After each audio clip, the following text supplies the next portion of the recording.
Selamat pagi saudara-saudara di dalam Tuhan Yesus Kristus. Selamat bergabung kembali dalam Sukacita Pagi. Saudara, ada kalanya kita hanya punya satu kesempatan untuk memilih. Tapi pilihan itu hanya bisa diambil kalau kita berbohong atau merekayasa kebenaran. Renungan ini diberi judul Godaan Merancang Dusta. Siapa menggali lubang akan jatuh ke dalamnya, dan siapa menggelindingkan batu, batu itu akan kembali menimpa dia. Di antara jemaat gereja mula-mula, nama Yusuf yang disebut Barnabas cepat menyebar luas.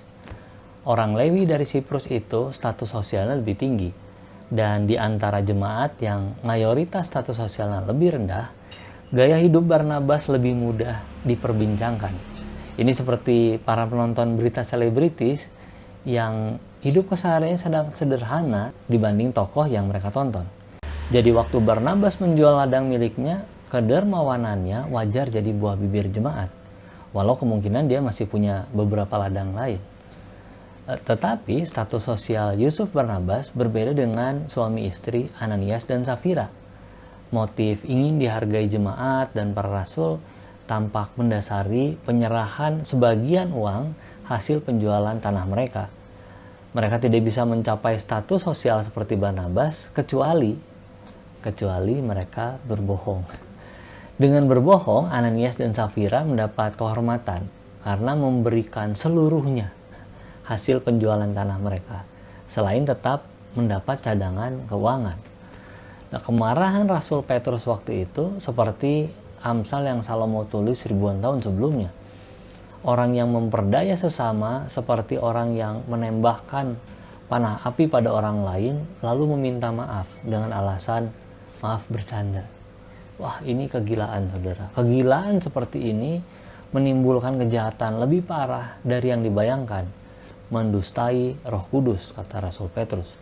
Ini sebuah peringatan penting bagi kita bahwa orang-orang yang berdusta dan merancang dusta harus diwaspadai dan tidak dianggap wajar. Perkataan mereka bahkan harus diwaspadai karena bisa jadi ramah di depan, menusuk di belakang. Sekaligus mengingatkan kita supaya tidak berlaku keji seperti mereka.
Saudara, mari terus memandang kepada Yesus Kristus saja, supaya kita diberinya kekuatan menjalani hidup dengan cara anak-anak terang.